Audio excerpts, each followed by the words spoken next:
and they probably are somehow going to get rewarded for going along. But when the people go to them and say, we demand you regulate this practice, the politicians have a ready excuse. They say, well, given this treaty, the companies will all just move to another country, so it's futile to even try to regulate them. And then that creates a global standardized corporate law, which has no liberty, no freedom, no due process. They call that globalism, and then they hire a bunch of phony leftists and right-wingers to go around pushing it and spewing it, and now they're trying to move Internet control into these international bodies. Do you think the Internet's going to survive? I can't see the future. I tend to be somewhat of a pessimist by nature. It's just that even if I feel discouraged, I keep on fighting. So it's not particularly bad that I'm a pessimist, but the point is, if I tried to answer that question, all I could do is tell you my pessimism, which doesn't prove anything. That's not the point. The real question is, what can we do to fight this? We have to demand the abolition of these so-called free trade treaties. You see, the arguments for those free trade treaties are narrow-minded. They say, well, it makes for economic efficiencies, and it does. If all you're interested in is flat-out efficiency of production, then, yeah, they work. But they give all their benefits to rich people, and they corrupt the laws of every country that's participating, and that hurts us far more than the benefits economically we might hope to get. All right, final segment with our guest, Richard Stallman. Straight ahead, I'm Alex Jones. Stay with us. All right, folks, the show is almost over. Rebroadcast with reports from Bilderberg 2009, kind of a wrap-up of all the latest developments there.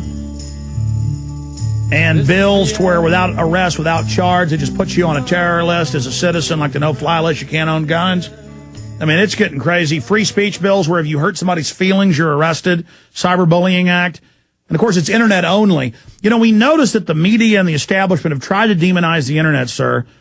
And they've tried to, but now they're kind of having to join it, but they still demonize it at the same time. I'm pessimistic, but I'm also positive that they've tried to control it and demonize it and kind of mutate it before, and that they are getting a lot of what they want in the way of tyranny, but in a way people are just ignoring them, and we're going around them. Or final comments on that front, anything positive?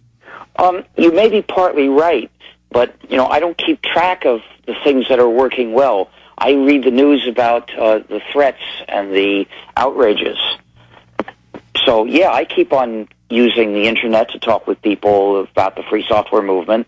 I continue posting links to articles about various kinds of outrages typically committed by governments and religious fanatics. And so far I haven't been stopped from doing this. Yeah. Well, I agree with you that we need to focus on the bad stuff that's happening so that the good can continue to be gotten out, and we just commend you. How do folks visit the two different organizations, and how do they support what you're doing, sir? Well, there's GNU.org, which is the site of the GNU system and the Free Software Movement. There's FSF.org, which is the Free Software Foundation, where they could join and get other resources. And my personal site is Stallman.org, and that's where I post notes about other political issues and anything else I want to post that doesn't fit into those two organizations. Stallman.org. Stallman's right. A great place to read your writings and more research. Well, sir, next time we won't keep you for 50 minutes, but next time if you'll come back on as things develop and unfold a few times a year, we'd like to get more reports from you. So I really appreciate you coming on. Are you concerned for the safety of your loved ones? Listen closely to this message from pepperspray.com. Every 22 seconds a violent crime is committed. America has changed, and your personal safety is your first priority. Be smart. Be safe. Trust Pepper Spray instead of your luck. Pepperspray.com is the only website you'll ever need for all of your non-lethal self-defense supplies. Pepperspray.com carries one of the largest assortments of pepper spray and personal safety products on the web. From big to small, we have it all. Pepper spray, mace, animal repellents, stun guns, and tasers. Pepperspray.com also carries a large assortment of products for personal, home, child, and pet safety. Enter SAFE in the coupon box and you'll receive a special discount off of your order. So what are you waiting for? Go to pepperspray.com. That's pepperspray.com or call 1-800-908-9988 today.